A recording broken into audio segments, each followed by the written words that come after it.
Hey, I'm James from Smoking Dead Barbecue, and spring has sprung, so I'm going to show you my spring cleaning and, more importantly, maintenance routine on the Kamado Joe Classic 3. Let's get into it. So our first maintenance tip is going to be on our Airlift hinge. Mother Nature's wild temperature swings can cause our bands to expand and contract, and the same is true with our Airlift hinge mechanism, where once I would open up my dome and just let go and it would stay there, and as you can see, it's no longer holding completely up. And so this is a quick and easy adjustment. Let me bring you nice and close. I've got a 17mm wrench, and we're going to adjust the nut on the back of our Airlift hinge. Okay, so I'll hold my dome up here with my hand. As you can tell, if I let go, it's just going to fall down. But this is a quick and easy adjustment. So what we're looking for is the nut right here on the back of the Airlift hinge. And so I'm just going to give this a couple turns here, tighten it up, and see how we do. Let go. That looks pretty good. Put it down a little bit. Let go. Up all the way. That part is still needing a little bit more, so try another turn here. I don't like to over tighten this to the point where if I let go there's absolutely no movement, because what will happen with the rotisserie when we get down to this lower position, let me back up and show you here. Just for illustration, I'm going to over tighten this, which I see a lot of people do and cause this issue with the rotisserie, is they really crank down the Airlift hinge. Okay, there we go. So we'll over tighten the Airlift hinge, which is giving that lots of positive force. But when we come right here and let go, which is where your rotisserie would be, you see it's wanting to spring back up.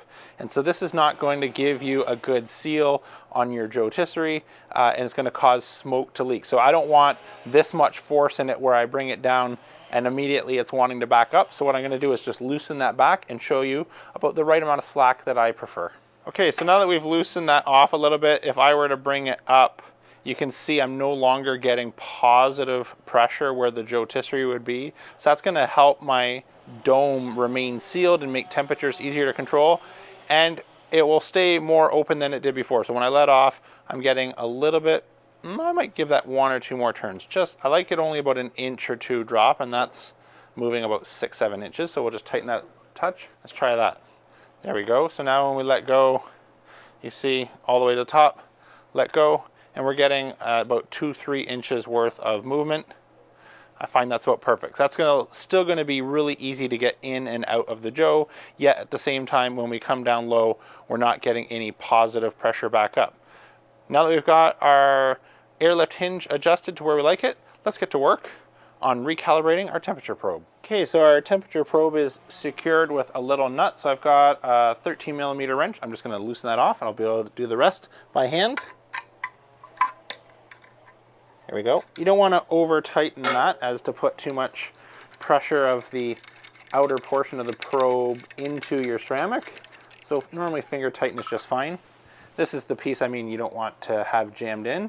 So what we're going to do is now we're going to get some boiling water, and while I have you nice and close, what we're looking at here is this set screw. That's going to be our ability to adjust our temperature gauge. So let's get some boiling water and recalibrate our probe. So you can do this inside, outside, doesn't matter much. I have a portable conduction top, so that's what I'm going to do. All you need is that and a pot of water, and you want to bring this up to a boil. So as you can see, in no time our water has come up to a boil. Now there's a couple ways that you can do this. I've done one before where I show it with tongs. The problem is if we slip and we drop our temperature gauge into boiling water, we potentially run the risk of filling this with condensation. So a better solution I found is get yourself some cotton high heat gloves. That'll provide you a little bit of protection. Then we're going to go with some nitrile gloves on the outside that'll keep the water out.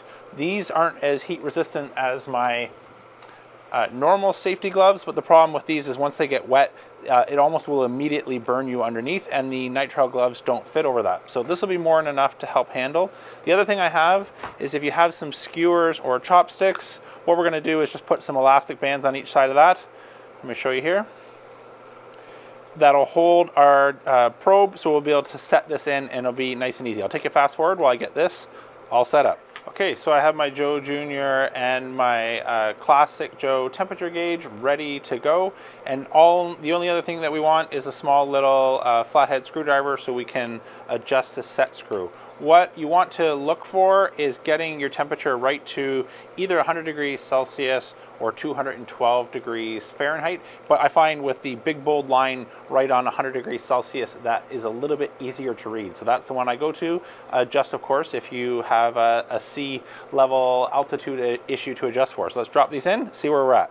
Okay, so our Joe Junior gauge is actually maybe about 10-20 degrees Fahrenheit to the plus side, so we need to bring that back a little bit, whereas our classic Joe probe needs to be adjusted up about 20 degrees Fahrenheit. It's under reading, so it's reading about 170, 180, where it should be reading 200 degrees. So let's make those adjustments now.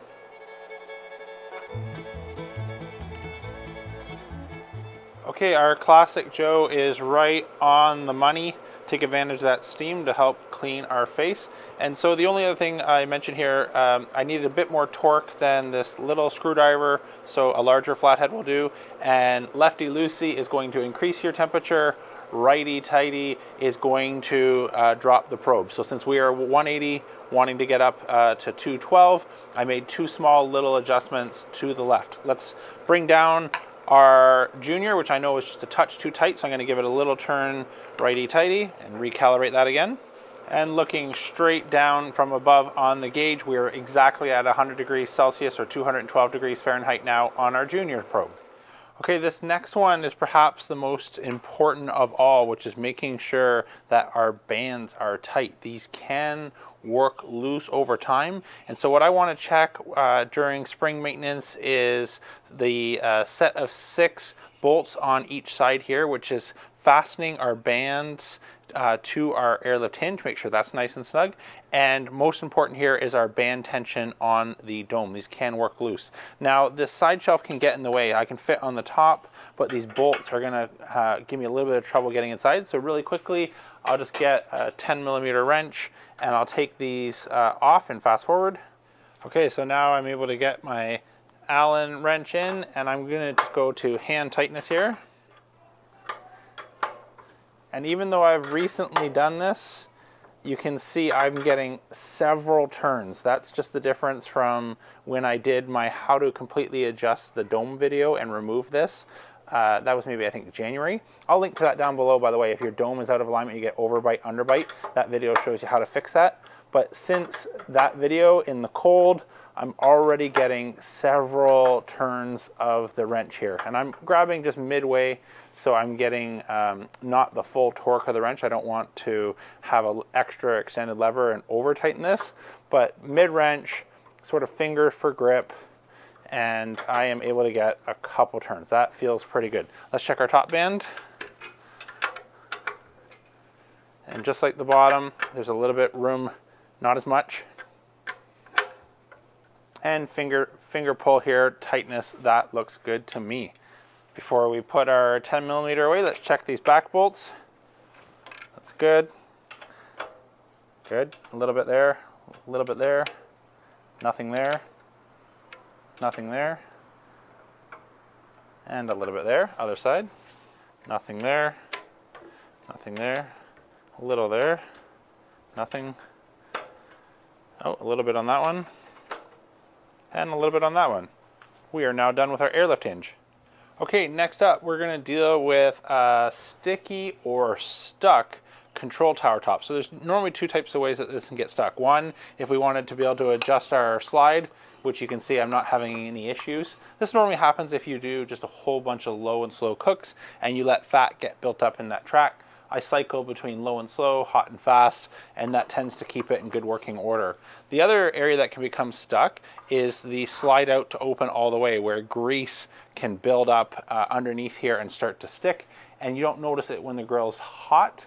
But when it cools off, it seals and almost acts like a glue. So I'll show you how to adjust that if you need to do that. And then the last one that we're going to look at fixing is when we want to remove our control tower top, and I am not able to pull that off.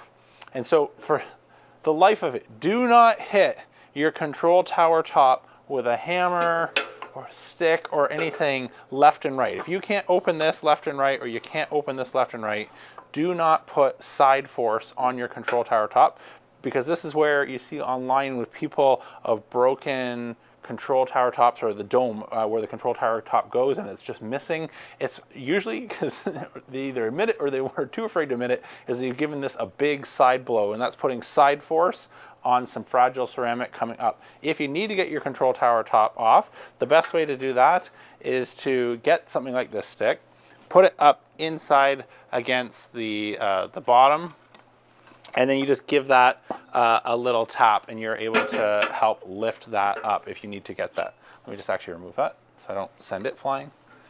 And again, I'm going to show you here, you line it up right against the edge. Perfect. Little tap. There you go. And right away I could see that that's now lifted. So whatever was stuck, I have my control tower top and I'm able to do any maintenance on the area where grease builds up on the top here, and same on the bottom. This is what is normally sticky. So if we were having either of those issues, either being able to turn our top or open it, what I like to do is just use something like an organic degreaser, very gentle, not oven grade. We don't want to do any more damage potential to our paint. So just give this a little bit of a spray, let it sit a few minutes, wipe it off. And then before I would cook, I would do a bit of a high heat just to make sure there's absolutely none of this or residue or anything like that going to be involved in our cook. But since, as you can see, this one is sliding no problem, I don't need to make that adjustment. So I'll just put it back on. Okay, next what you want to do is inspect your gasket. And so I'm not worried about where it's larger than the base, but what I want to see, is there any spot where if I put any pressure on this, that it is lifting up and starting to peel away. So our bottom is good. Let's check our top. Oh, see right here, look at that. Slight pull, and our top is pulling right away. So we are going to lose our gasket in no time.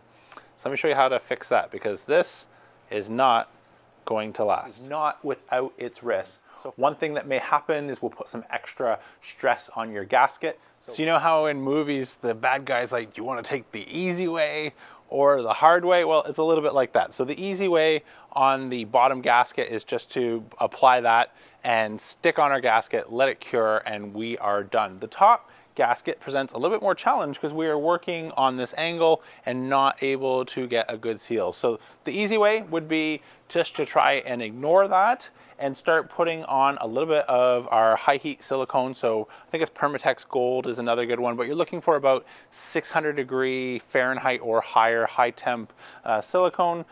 Or the hard way, but it's a little bit easier, is to actually just remove our dome. This is not a big job. I wish I'd checked that before tightening our bands, since I need to now undo them, but I'll link down below again if you want to see how to adjust your dome. I'll take you fast forward just to show that this is not a big scary job. That's going to allow me to flip the dome and make it a little bit easier to scrape off some of this felt, clean the ceramic, and apply some new silicone. So I know you can't quite see it, but what we want to do is use this tool that was included with your Joe, which is going to lock our Airlift hinge from moving. I've already removed some tension, so I'm just going to slide that over the guide, use our washer, 14mm wrench. So by removing the slack on our control tower top first and then locking that hinge, we make sure that we don't start to get where our Airlift hinge is not sitting flat. This normally happens when we still have tension on, we don't maybe fully adjust that, and now we start working our Airlift hinge into an angle. So we want that nice and flat, as if we were to lay a ruler on top that's flat. But if I go to lift the hinge, unlock this, you see that that is completely secure, not going anywhere. So now we can disconnect the hinge from the dome. So for the dome, we just need to loosen and remove the screws all on the top.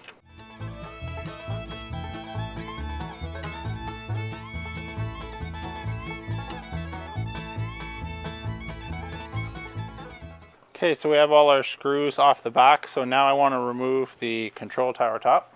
And since there's nothing holding our dome, I'm able to spin it left and right.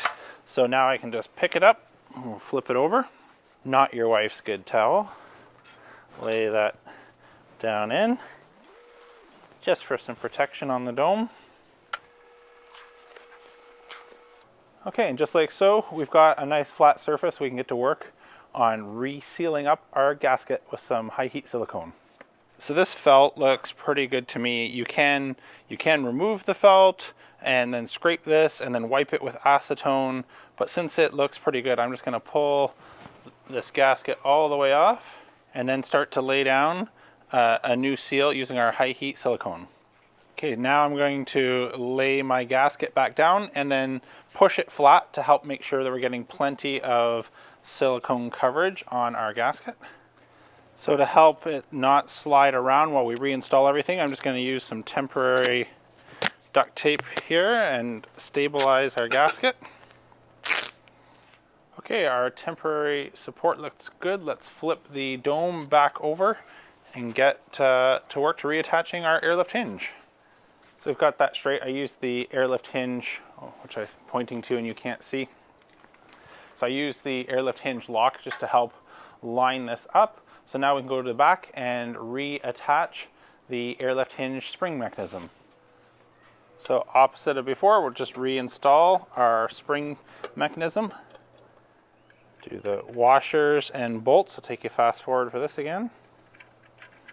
Okay, so in elapsed time, that was 23 minutes from start to finish. So it's not a huge job, inconvenience for sure, but since this is a 24-hour cure and I need the tape to help prevent things from sliding around in the gasket adhering in a spot we don't want, I'm gonna leave this overnight. So when I rejoin you in the morning, we'll finish the last chapter of this video, which is gonna use some simple green, one of these drill brushes, just to turn our outside back to clean and looking good as new. I'll see you tomorrow when we finish up our cleaning part.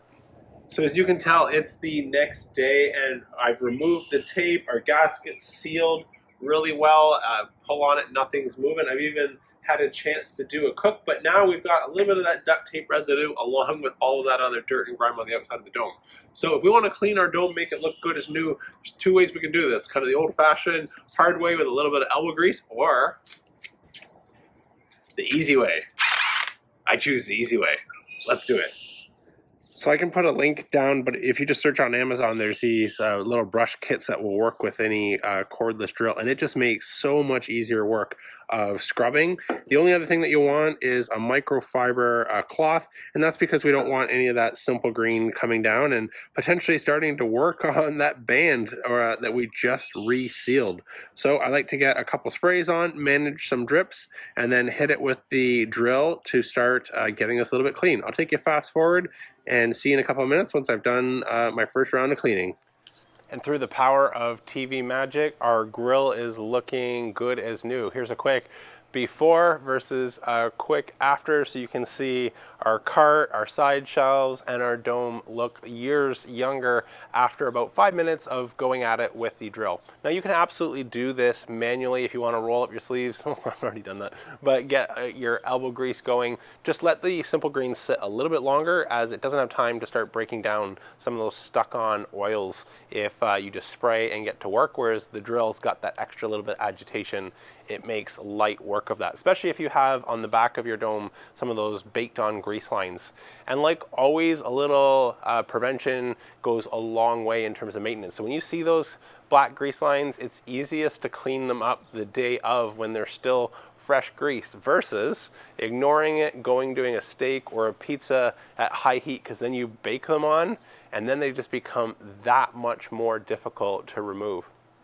For our final topic, which I'm not going to be doing today since I've just taken this apart recently when I had to move in and out of the grill table, is taking all of our internal components and removing any built up ash inside of our firebox. Now this is usually something that I get a note saying, you know, James, I can't get my Joe to reach, or clear 400 degrees. There's only two variables with these grills. There's fuel and there's airflow. And so if you're using a good fuel, I've used 3 on the channel since starting, anywhere depending on the type of cook, but Jealous Devil to Kamado Joe to my family's favorite Fogo, since it tastes most like the offset with more of a wood taste than a charcoal taste. Doesn't matter, whatever your family likes. All 3 of those that I know I've used have no problem pegging the dial on the grill past anything the Kamado Joe manual suggests you doing. So it's not those fuels' inability to reach a high fuel, then it must be airflow. So there's a couple things that we could diagnose here to try and fix airflow. So one can be just the alignment of our firebox. Even though, you know, it looks centered, sometimes this causes a couple issues. I always get emails saying, hey James, when I use the slow roller, my gasket is rubbing, it doesn't fit. This is often because your firebox is not centered. So if you just reach in, pull your firebox a little bit ahead, that instantly solves 99% of all of those problems. The other thing while you're down there to check is that you're nice and centered and there's no airflow restrictions between the outside air and the charging space you need for that air to be drawing in and feeding your fire. If that all looks well and good, it moves us into our next phase of detective work, which means we either potentially have our holes in the firebox have built up ash and they're blocked and they're not breathing, or a bunch of ashes in behind them. Or number two, if you're using exactly as the Joe comes from the factory with the fire ash collector leading into your ash collector tray, is sometimes ash builds up in behind here, and over kind of, I would say, a year of use, if you use it quite regularly, there can be handfuls of ash building up underneath of this ash collector. Even though it catches most of it, there's just a little bit of space on the side for things to fall down. Same thing with those holes and outside of your firebox, and they can clog up. And so it may seem like a big job, but it's really only 5 minutes. And if I hadn't just done it, I'd be more than happy to do it for you right now, but I can use some supplemental video to show you how easy it is just to pull everything out, scoop out any ash that you have behind there, recenter your firebox, and then using paper towel or toilet paper, just make little balls to prop up your pedestals of your firebox. So you can do this as a one-person job, no problem, in about, again, 5 minutes. And that will help make sure that your Kamado is breathing as well as it needs to in order to have that peak performance for pizza, searing steak, or whatever you might have in mind. That's about it for today, though. Before you go, I do a monthly members live, so if you'd be interested in checking that out, see the details down in the description below, along with some savings for common products that I've used or shared in today's video and others. There's a couple with some pretty good deals down there. Anyway, that's it for today, though. I'm James from Smokin' Dad Barbecue signing off. Remember, don't be afraid to fire it up.